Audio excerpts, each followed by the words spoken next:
Talk some football, man. Let's talk about the 11-5 Dallas Cowboys traveling up to Philadelphia to take on the 9-7 Philadelphia Eagles. Both teams have clinched a playoff spot. The Dallas Cowboys have won the NFC East, and the Philadelphia Eagles have clinched a playoff wild card spot.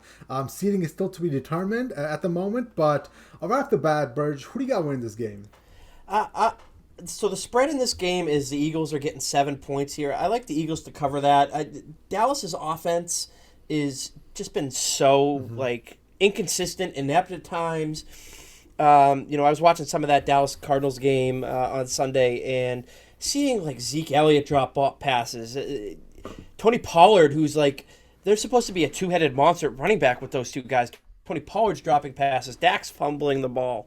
There's just something about this Dallas team, and I don't know if it's Mike McCarthy. It very well could be the coaching staff. Mike McCarthy. We know what he does in the playoffs down there. It's just something about them. I get this like bad taste in my mouth when I think about them.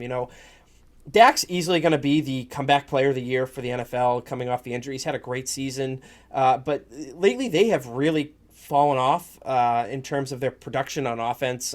There was points of the year where we're talking about Dak Prescott as the MVP of the league.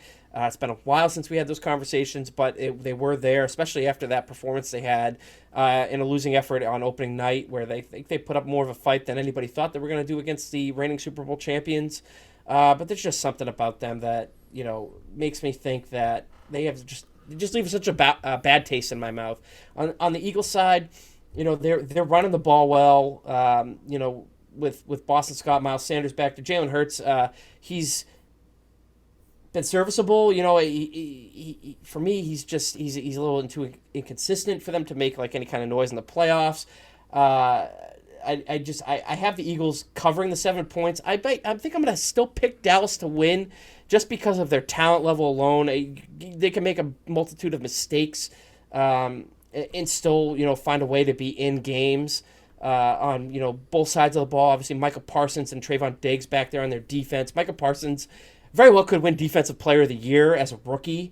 He's an absolute stud. I wanted the Patriots to draft him if he was there at 15 last year. Obviously, he wasn't. That Dallas made a trade and was able to take him. I think he was their second choice after the Panthers drafted I think it was, why am I drawing a blank on his name? J.C. Horn. It was who they were targeting there.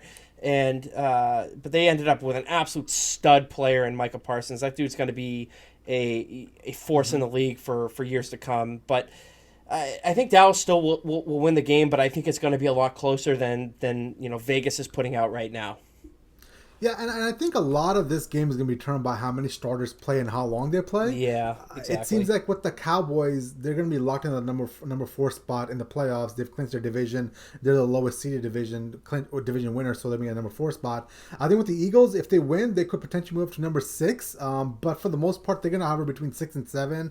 And at that point, like, what are you playing for? Do you want to play for getting your ass beat by the Rams or getting beat by the Buccaneers? It doesn't really matter. Maybe you want to take a trip out to LA so you have incentive to win this game, right? So I don't know. Really, it's a toss-up, man. Both teams have looked.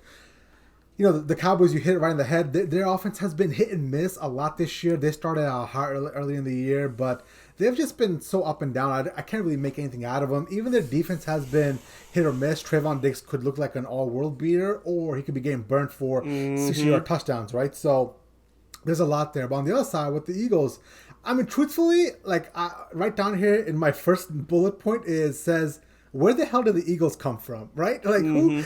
I didn't realize until last week that they could clinch a playoff spot. And for some reason, I just buried the Eagles as, all right, they're that team that's just kind of there. They're kind of sucking. We don't got to worry about them. And now I look up and then the playoffs. And it speaks to what that team has transformed into. A lot early on in the year with the Eagles was, Sirianni and the coaching staff putting so much on Jalen Hurts' plate and not running the ball enough, but now they've got a decent running attack as well. They're much more balanced on offense now. And with Jalen Hurts supplementing, that running attack, I think they have become not dangerous, but somebody you definitely need to get your ears up for, right? And with Jalen Hurts, he reminds me so much of Lamar Jackson his first year, right?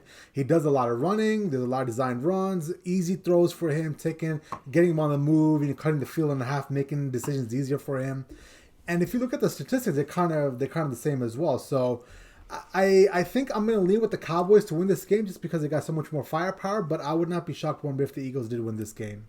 Yeah, I'm with you there. I mean, I think through the first half of the season, like you said, they were putting so much on Jalen Hurts, and then all of a sudden, they turned to their running backs. They had Jordan Howard up from the practice squad. They had Miles Sanders, who ended up getting dinged up at some point. Boston Scott, Kenny Gainwell back there catching passes out of the backfield, and they adapted their offense on the fly. And with that being said, like he's not going to win. And I know we clowned on him for his introductory press conference, Yeah, but Nick Sirianni, I'm pretty yeah. sure Nick Sirianni is going to get some votes for Coach of the Year. He's not going to win it. He's not going to be in the top 3 or top 5, but he's going to get a vote. He's going to get some votes just because of what he's done, transforming that offense and getting into this. And I have a good friend that's from the Philly area and is a big Eagles fan, and I've had some conversations with him about this. He's got some of his friends that are Eagles fans that are basically wanting to move on from Jalen Hurts at this point. Already? I'm just like, yes. And he's like, dude, he was talking to me. He's like, dude, like, you wanted to get off of Wentz, and now you got Jalen because you wanted Hurts, and now you want to move off of Hurts? Like, I mean, I'm wondering if they saw what Gardner Minshew did in the game that he played, and he tore it up. But, like, I mean, Jalen Hurts has not hurt this team at all. Mm-hmm. And, he's been a weapon on offense, both throwing the ball and running the ball at some points. And, I mean, I had him in fantasy. He was a great fantasy quarterback because of the amount of running he did. So, like, I don't buy that. I think Jalen Hurts has earned his keep there at quarterback for them to move forward with him at least through the duration of his rookie contract at this point.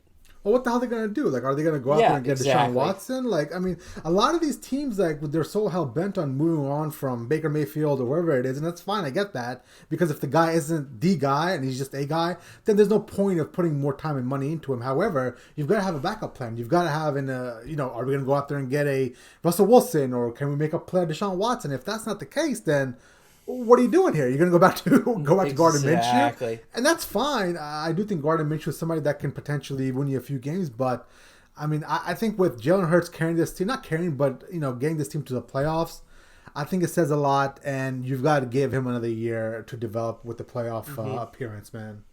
Yeah, absolutely. I think I think he's earned it. I think he's earned another year, if not two at this point. And his numbers aren't that bad. I mean, his 61% completion is a little bit lower than league average. I get that. But he can work on that. 3,100 yards, 16 touchdowns, 9 interceptions, 87 overall quarterback rating. And I don't have his rushing stats here, but I'm sure he has a decent amount of rushes as well. Let me take a look at his. I got it right here. It's, where is it? Where's his freaking stats? Yeah, he's been rushing like crazy, and I think he's rushed for almost 800 yards and 10 touchdowns this year. I mean, look at that. I mean, that's 26 touchdowns accounted for, and yeah, I mean that's 4,000 yards of output and 26 touchdowns. Like, what more do you want? Exactly, and that's why I like to clown on Eagles fans because I'm like, dude, come on. At least my buddy at this point is like reasonable, but like, come on, like, what do you want as Eagles fans at this point? Like, your team missed the playoffs last year and are in the playoffs again this year. Like, you're trending up at this point. Why do you want to get rid of Hurts at this point? Like, get out of here. Get out of here with that. That's just trash. Like, do they remember they had Carson Wentz for a while, and now Carson Wentz is throwing insane, ridiculous interceptions, and it's probably going to hold back Frank Reich and the Colts in a really good Colts team in the playoffs? Like, what more do you want out of that, Mm-hmm. Absolutely.